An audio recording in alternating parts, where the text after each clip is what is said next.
Bismillahi walhamdulillahi wassalatu wassalam ala rasulillah. I wanted to hit on an important issue with regard to the recent discussions that have been taking place in the community surrounding the video that was made by Sheikh Hamza Yusuf. May Allah guide him to his right. And the whole issue that people have been bringing to the fore is this whole idea that Sheikh Hamza Yusuf is taking a position in which he's neutralizing, or basically he's talking basically about how it's not a position of the ummah to rebel against the leader. And the reality of the situation is that nobody is calling for any sort of, rebellion, so to speak. What people are calling for is a recognition of human dignity and justice. And there has been a pact between certain Salafis and certain Sufis that whenever a political leader is being brought to the table for the fact of violating human rights or for the fact of violating civil rights, then all of a sudden, you're a person that doesn't understand the Sunnah. You're a person that doesn't understand the Deen. Wallahi, I'll be honest with you, I am extremely on an emotional level torn apart by the level of tolerance that the Muslims have when it comes to the issue of dehumanization. You have whole countries that were just destroyed. Right now you have Yemen. Yemen has been destroyed. Yemen, a place that I love because of its ulama and because of dealing with the Yemeni people. They had taken me in Michigan and I became part of their community. I used to be the Imam at one of their masjids for the Jummah khutbah in English. And so I got to spend time with them. So it became like a little personal.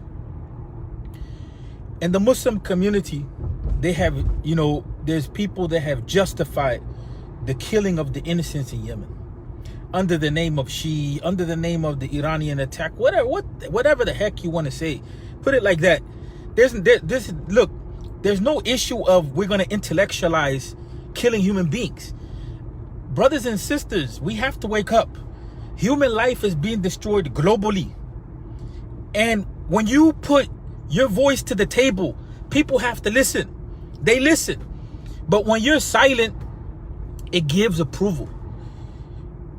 When you are a person that doesn't believe in organizing the people, so that collectively the people say what it is that's right and wrong as an ummah. This is the way that, the ummah has the ability to achieve infallibility.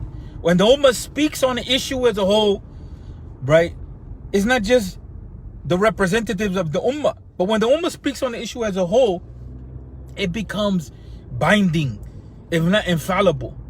And human life is something that the deen holds sacred. And so the issue that we're having is that, look, for a long time, the Muslim community has experienced bad political leadership, right? And in recent times, in the last 100 years, it's been extremely problematic. And so in recent times, it's not that people want to rebel. People need to stop having the ostrich syndrome. The reality of the economics of these places, and not only those places over there, even the world globally, is putting people in a situation in which they can't live. What do you want them to do? Right? What do you want them to do? That's what we have to ask. Rather than looking for solutions, right? The community has been forced to take desperate measures. And that's what you have seen. And so it's a shame that we have scholars and we have leaders that come and justify, right, the actions of leaders that are willing to sacrifice hundreds and thousands and millions of people. Justify that with the Quran and the Sunnah. Justify it with the Quran and the Sunnah that the leader has the ability to go unchecked for killing millions of people. I don't know where you're going to get any justification for that at all. You can't even get a justification for that in the United Human Rights Charter. You can't even get a justification for that from the angle of reason. So, some of the things that we hear coming from the leaders, it's not only the issue of Syria, it's the issue of Yemen. The Muslim community has been extremely silent on the issue of Yemen, right? And now we have another disaster, a genocide in Kashmir, right? Unfortunately, I've heard from Zaytuna leadership itself, face to face, Palestine is a choice. And I'm like, Palestine is a choice? Yeah, it's a choice. That's the type of mentality that is there in that institution and that type of thinking. And it's been there for a long time. And this is not an issue of tearing people apart, because it has nothing to do with digging into the dignity of people. It has everything to do with positions that are taken, that are clothed and presented to the community as Islamic.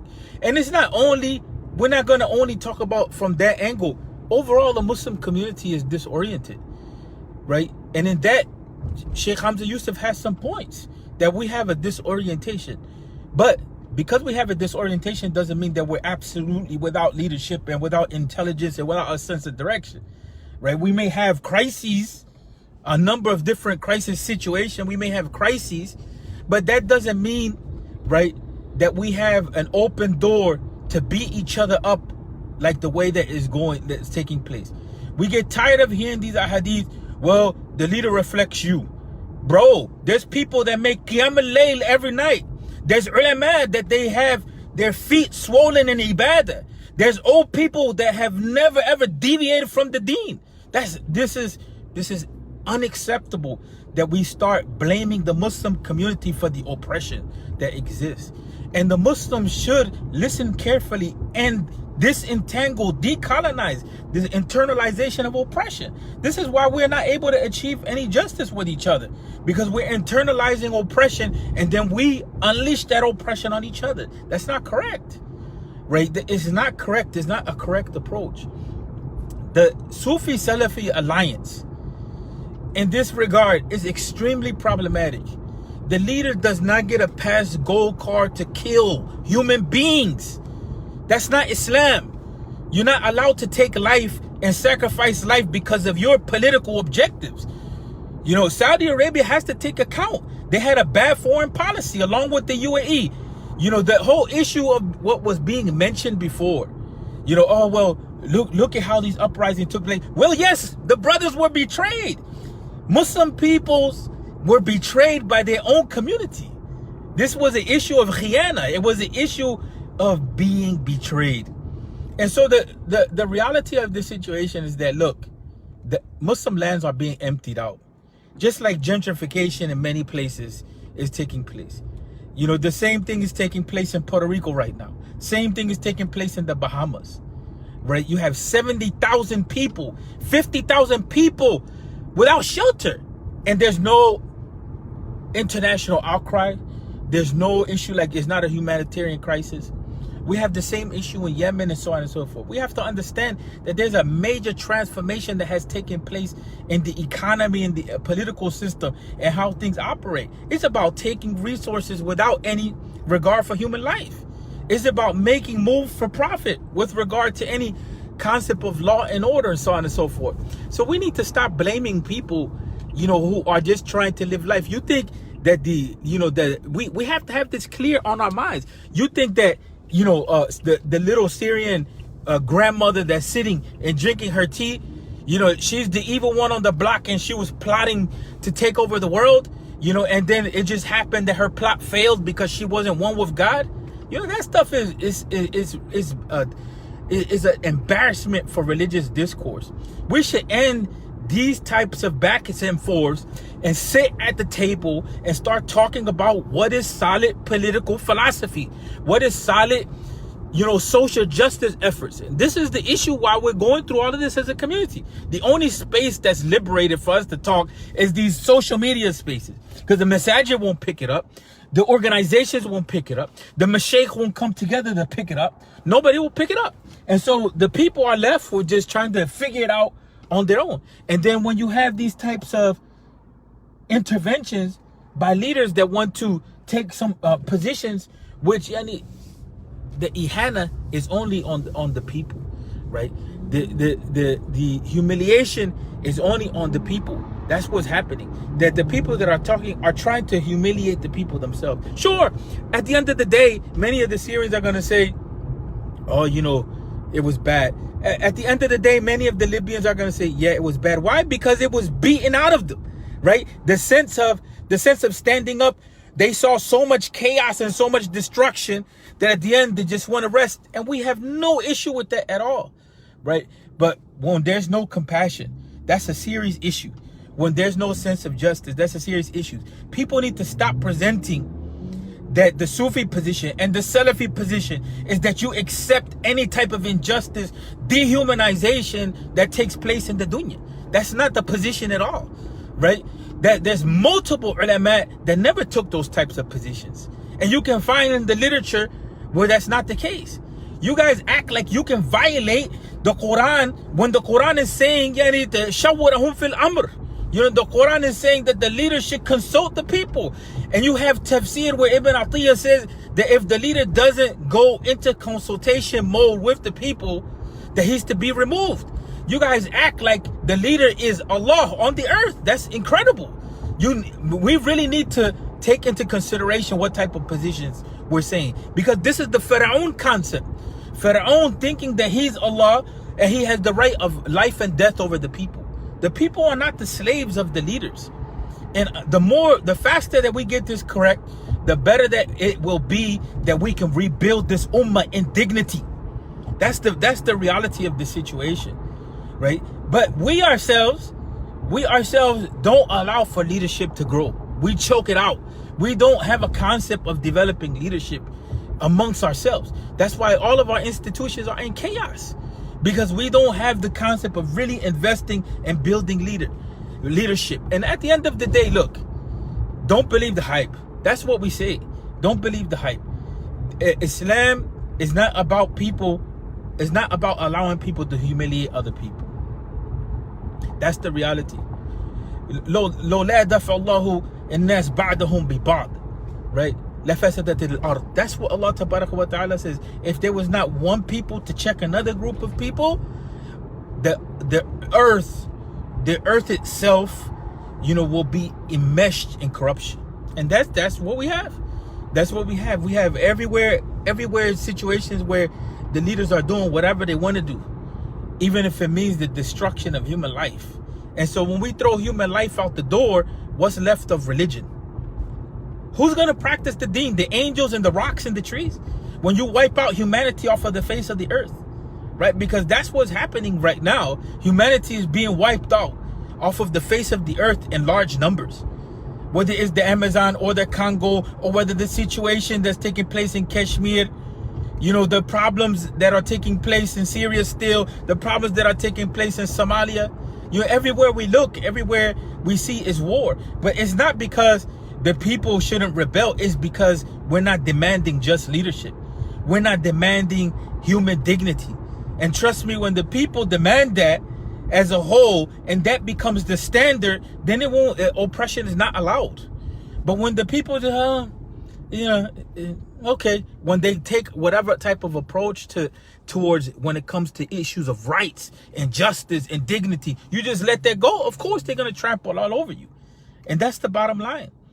You know, but the solid Sufi position and the solid Salafi position is not just to sit there and accept oppression, right? Sit there and give thanks to Allah because they're killing your people. That's insanity, right? And some people say, well, that's not the characterization of the position. No, this is what is being said. This is the type of stuff that's being said. You know, and I added the issue to Yemen. Some of you brothers have justified killing human beings in Yemen because they disagree with you in issues of Aqidah. And you have to admit that at the end of the day, you're talking about women and children. Don't back up off of that. Women and children. Okay, leave the men aside. So this is the type of thinking that is being unleashed in the Ummah. And it's not correct. It's not correct. At the end of the day, brothers, you know, from the objectives of the deen, brothers and sisters, is not only the preservation of the deen, but it's the preservation of life and human dignity, right? It's the preservation of family structure. You know, it's the preservation of people's wealth. How is wealth going to be preserved if there's corruption? How is family structure is going to be preserved if the fathers are being removed and being killed and incarcerated? You know, how is the human dignity preserved if the ruler doesn't respect boundaries, if there's no rule of law? How is the deen preserved if the human beings are wiped out and put into situations of desperation to the point where they turn away from Islam? Right? How is that going to ever happen? That we're going to establish the deen? We have to get ourselves together as a community. And I'm calling all of the leadership, all of the imams, get out of your seats and start having actual real discussions about what it looks like to have a solid political system, right? What it looks like to have rights and responsibilities between political leaders and people that are following the leadership. What it looks like to have justice. What it looks like our role in the society that we live in, right? That's what's needed right now. Everybody's just talking from the sideline, but there's no program of operation. And you critique. But the issue is coming together and coming to some sort of united front. It doesn't have to be everyone, but at least some groups that are uniting together and trying to chart a way forward. That is what the men of the Ummah are supposed to do. That's the type of leadership that's supposed to take place. But right now, as this is extremely problematic. It's extremely problematic. And you have to take note that we are about to go into some serious transitions in the world. The more that artificial intelligence advances, and the more that the nation state collapses, and the more that the corporations make power moves, that means natural resources are taken up. That means now you don't have rights. That means now the situation will be you don't have jobs. And so you're going to find people all over the earth scrambling for natural resources, for basic things like water and shelter and food, with no jobs, and it's going to become chaotic. It's already started. The whole issue of people taking over other people's land for water and this and that, it already started. But I don't think that we're ready for that type of transition.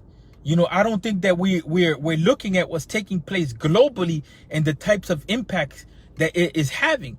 If you see that war, a little bit of war caused millions and millions of people to shift from one part of the world to the next. Wait till you continue to start having natural disasters at the level that we're having at unprecedented rates and force. Wait till you start having places that are hit by famine because the trees have been cut, because the environment is destroyed, and there's no leadership. This stuff is extremely serious. It's not something that, Brother Yusuf has been, watching YouTube videos. It's extremely serious. It's serious. It's not something that you can evade, but it needs leadership. It needs leadership on the climate issues. It needs leadership on rights issues. It needs leadership on how you build other leadership. It needs leadership on the issues of justice. And most of all, and I want to end with this note, it needs leadership that's going to address and work on healing the conditions of the Ummah. The Ummah is in a situation in which we need people that are dealing with trauma. We need people that are dealing with counseling. We need people that are arranging marriages, not arranging like forcing marriages, but too many of our youth don't even know where to look at for marriage. Marriage structure goes out the door. We have no Ummah, right? We have no Ummah after that. If you have a breakdown in the family structure, you have no strength. In education and so on and so forth, this is what that conversation should be.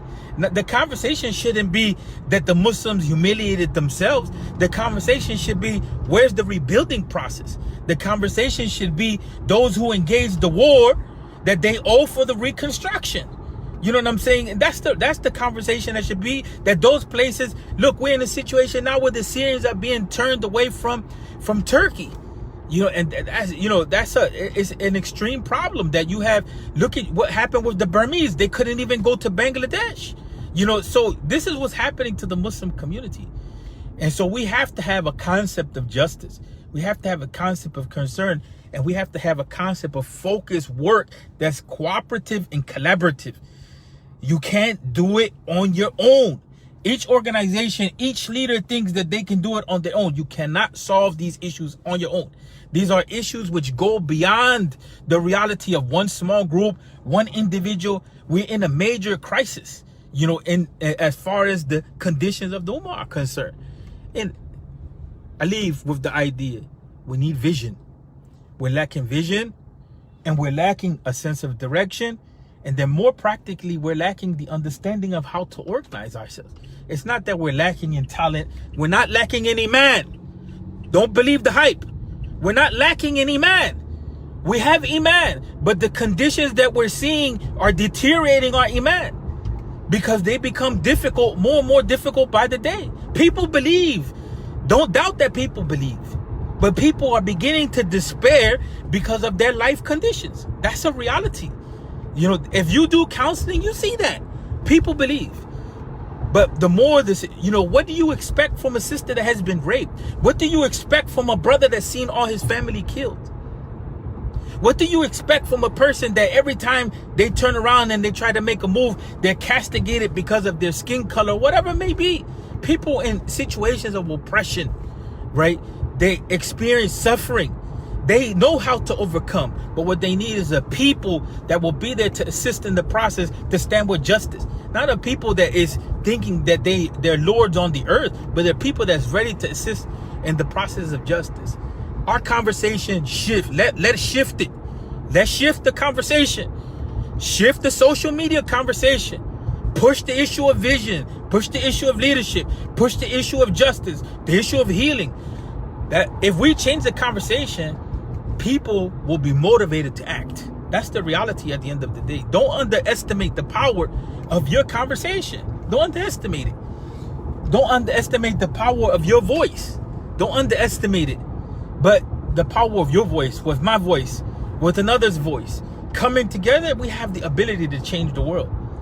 We have the ability to change the world. Trust me, if the Puerto Rican people can come together, we're talking about 500 years of colonial rule. If they can come together and assert themselves and say, we want to end to this type of leadership, and then organize themselves afterwards to hold leadership to account, because that's what's taking place. And that was a people that only certain groups from it were pushing for justice. Why?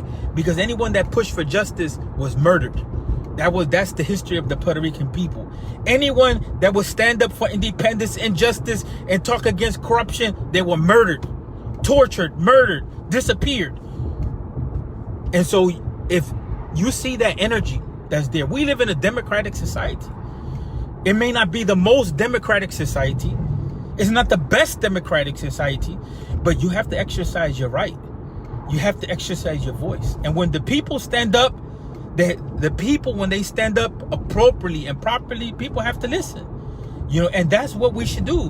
We should demand certain realities, right? We should demand certain realities that they come into existence. But as far as an ummah, we have to look at how we organize ourselves. And I end on that note. Change the conversation. Change the conversation. Don't deviate. An election is coming. We need to be prepared for what's coming. We need to be clear on what's on the table. And we need to be clear that we won't tolerate the same old, that we want to change in the election. And for the African American community, we want reparations. The Muslim community should demand reparations for the African American community. That will be the show of changing in this country when the Muslims stand up at that level. We should demand universal health care, right? We should demand the canceling of the debt of the loans. We should demand a number of different things. We should demand an economic plan that's coming to address the transition which is taking place into economy on every level, on a local level, on a national level, right? On an international level. We should have demands, and if you look at Bani Israel, they have their own demands. They have their demands on a local level, on a national level, on an international level. It's only the Muslims that are not organized and don't have a sense of vision and direction. And it's not because the Muslims in and of themselves have a lack of vision and direction. It's because we're not organized. And so the consequence of not being organized is that it's chaotic. But it's not that you don't have the potential and the ability and so on and so forth. You have every capacity. Assalamu alaikum wa rahmatullahi wa barakatuh.